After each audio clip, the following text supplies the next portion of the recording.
로마서 7장 1절부터 6절까지 말씀 우리 한 절씩 교독합니다. 형제들아, 내가 법 아는 자들에게 말하노니 너희는 그 법이 사람이 살 동안만 그를 주관하는 줄 알지 못하느냐. 남편이 있는 여인이 그 남편 생전에는 법으로 그에게 매인받으나 만일 그 남편이 죽으면 남편의 법에서 벗어나느니라. 그러므로 만일 그 남편 생전에 다른 남자에게 가면 음녀라. 그러나 만일 남편이 죽으면 그 법에서 자유롭게 되나니 다른 남자에게 갈지라도 음녀가 되지 아니하느니라.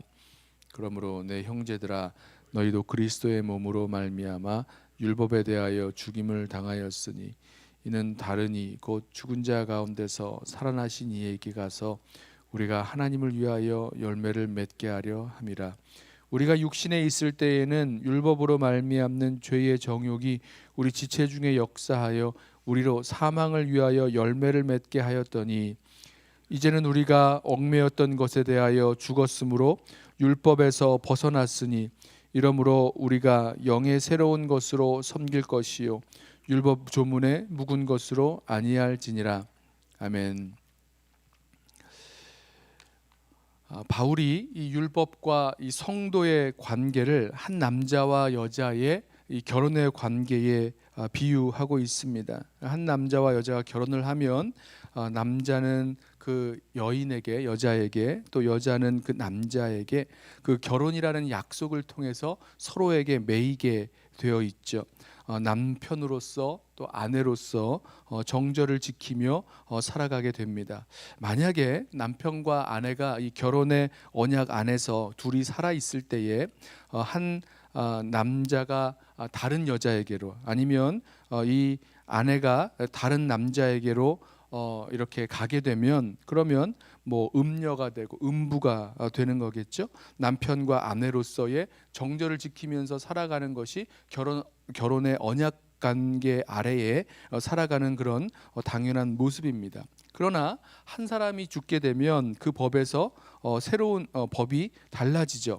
남편이 죽으면 아내는 그 결혼의 약속, 결혼의 그 언약에서 법에서 자유롭게 되어 있습니다. 그전에는 다른 남자에게로 간다면 음녀가 되는 거지만 이제는 이 남편이 죽은 이후에는 그렇게 되지 않는다라는 것을 우리 알고 있습니다. 이게 법의 원리가 되는 거죠. 뭐 이뿐만이 아니라 우리가 일반적인 법의 그런 적용에 있어서도 그 법을 따라서 그 죄를 받아야 될 형벌을 받아야 될 그런 사람도 죽음을 당하게 되면 그런 뭐라 그러죠? 공소시효가 이제 사라지게 돼서 법 이런 자체로 이렇게 고소 고발에 대한 일들이 성립되지 않는 것처럼 죽음으로 말미암아 법에서 자유롭게 된다라는 것 우리 알고 있습니다. 이게 법의 원리입니다.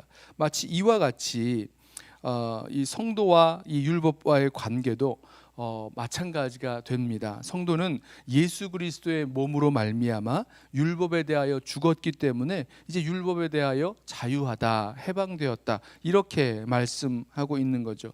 오늘 이 율법에 대해서 이 성도와 율법과의 그 관계에 대해서 율법에 대하여 죽었기 때문에 그리스도로 말미암아 그리스도의 십자가, 그리스도의 몸으로 말미암아 율법에 대하여 죽었기 때문에 율법에 대하여 자유하다라고 설명하는 이 모습은 우리가 지난 6장에서 우리 말씀 나눴던 것처럼 죄에 대하여 죽은 우리가 죄에 대하여 자유하게 되고 해방되었다라는 것과의 마찬가지의 그런 모습으로 우리가 볼 수 있습니다. 이전까지는 죄에 대하여 살아 있어서 죄에 대해서 종노릇했죠.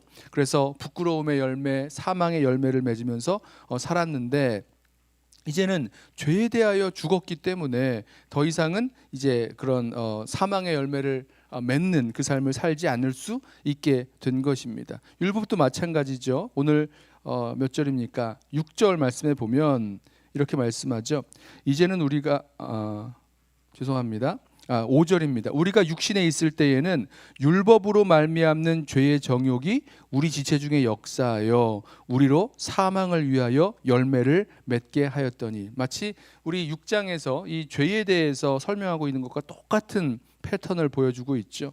우리가 육신에 있을 때에는 율법으로 말미암는 죄의 정욕이 우리 가운데 역사해서 우리로 사망을 위한 열매를 맺게 했었다. 마찬가지의 역사가 우리들 가운데 있었던 거죠. 그러나 우리가 예수 그리스도로 말미암아, 더 정확하게 말하면 예수 그리스도의 죽음 안에서, 예수 그리스도의 십자가에서 죽으심과 연합하여 그 죽음 안에서 죄에 대하여는 죽고 의에 대하여는 살고, 또 마찬가지로 율법에 대하여도 죽었다. 그래서 우리가 해방되었다, 자유롭게 되었다라고 말씀하고 있습니다.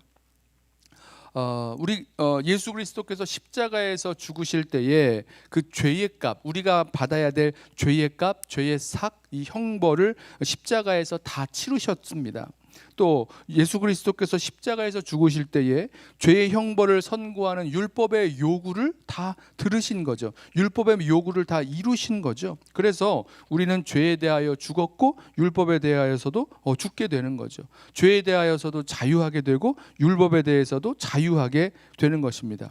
물론 이 말이 죄에 대하여 자유하다, 그러니 이제 죄 지으면서 마음대로 살 수 있다, 이런 뜻이 아니라고 우리 지난 6장에서 설명했었죠. 또 율법에 대해서 자유하다라고, 이 말은 이제 율법을 따르지 않고 이제 율법이 요구하는 것대로 살지 아니하고 다른 마음대로 죄짓고 살 수 있다, 이런 뜻으로도 설명할 수 없는 거죠. 왜냐하면 이제 옛날 그 율법 조문에 있는 것이 아니라 새로운 영의 법, 영의 율법을 따르게 될 수 있는 길이 생겼기 때문입니다. 또 영의 율법이라 그러니까 또 율법처럼 보이는데요, 좀 다른 모습이 있죠.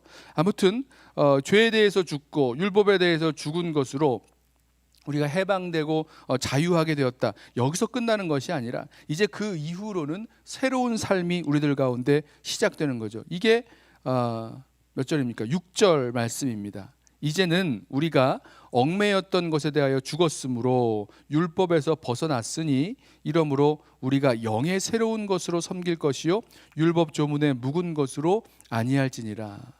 어떤 의미에서 이전까지의 율법 조문, 구약에 나타난 율법을 한번 생각을 해보시죠. 무엇입니까? 이거는 하고 이거는 하지 말아야 된다, 이거는 이렇게 해야 되고 저거는 저렇게 해야 된다, 어떤 하는 것과 하지 말라로 이제 이렇게 표현할 수 있는 어떤 율법 조문의 그런 조항들, 그것을 따라서 해야 될 것은 하고 하지 않아야 될 것은 하지 않고 이렇게 살아야 되는 그런 모습이었는데, 이제는 그 율법이 요구하는 것들, 하면 하지 않으면 얻게 되는 그런 그 형벌들, 또 이런 결과들, 이 모든 것들에 대해서 예수 그리스도께서 십자가에서 그 모든 율법의 요구를 다 이루셨기 때문에 우리가 더 이상 그 율법에 요구하는 것을, 율법이 우리에게 요구하는 것대로 살지 않을 수 있게 되었다는 거죠. 그러므로 우리가 자유하게 되었다는 겁니다. 이제는 어떻게 되었습니까? 새로운 영의 새로운 것으로 섬길 수 있게 됐다,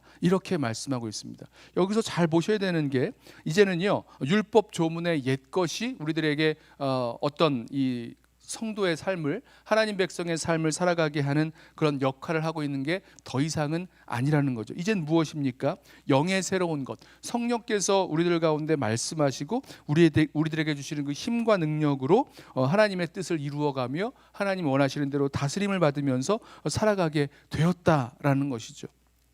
여기서 우리 한번 생각을 해보겠습니다. 아까 그 옛 율법이 우리들에게 이것은 하고 이것은 하지 말아라 라고 하는 어떤 율법의 조항들로 우리들에게 주어졌고 그것을 지키면서 살아가야 되는 모습이었다면, 이제 성령께서는 우리들 가운데 어떻게 율법의 역사로 우리들 가운데 율법의 역할을 대신 감당하시면서 우리를 다스리시는지 한번 생각해 보시죠. 성령께서는요 우리들 가운데 오셔서 우리로 주님을 알게 하십니다. 예수 그리스도의 십자가, 또 이 복음, 이 모든 주님께서 이루신 일들에 대해서 깨닫게 하시고 알게 하시고, 뿐만 아니라 그것을 통해서 우리 5장인가요? 하나님의 사랑이 성령으로 말미암아 우리 가운데 가득 부은 바 되었다, 이렇게 설명을 하고 있죠. 무슨 말씀입니까? 성령께서 우리들 가운데 감동하시고 감화하시고 하나님의 사랑을 깨닫게 하시고, 또 우리들 가운데 소망을 주시고 믿음을 주시고, 또 우리가 걸어가야 할 믿음의 길들 속에서 무엇을 선택하고 나아가야 될지 주님께서 우리로 생각하고 느끼고 또 깨닫게 하시는 그런 역사가 성령을 통해서 우리들 가운데 이루어지고 나아간다는 것입니다. 아무쪼록 오늘 이 말씀을 통해서요, 우리가 죄에 대해서 또 율법에 대해서 자유롭게 되었다라는 것 우리 기억하면서 동시에 이 율법이 우리에게 주는 그 정죄가 아니라 성령의 인도하심을 따라 우리 자유 가운데 기쁨으로 또 거룩한 성도의 삶 살아갈 수 있는 그 길이 열렸다는 것 우리 기억하시면서 율법이 아닌 이 성령께서 주신 자유함으로 또 성령께서 우리들 가운데 사랑도 주시고 믿음도 더하여 주시고 소망 가운데 거하게 하시는 그것으로 우리 살아갈 수 있는 저와 여러분 되시기를 예수님의 이름으로 부탁하며 축원합니다. 기도하겠습니다.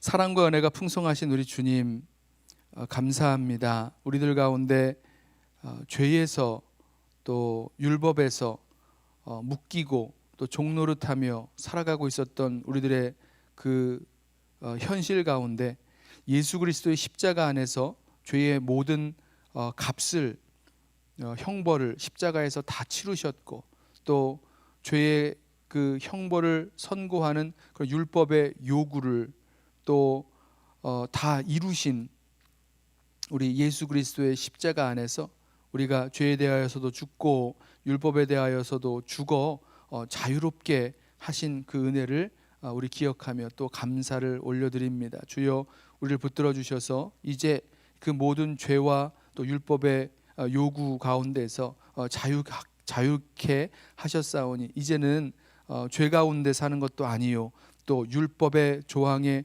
묶여 사는 것도 아니요 정말 예수 그리스도 안에서 산 성령으로 우리들 가운데 주시는 그 믿음의 법 아래서 우리 살아갈 수 있도록 그 은혜의 법 아래서 살아갈 수 있도록 우리 모두를 붙드시고 인도하여 주옵소서.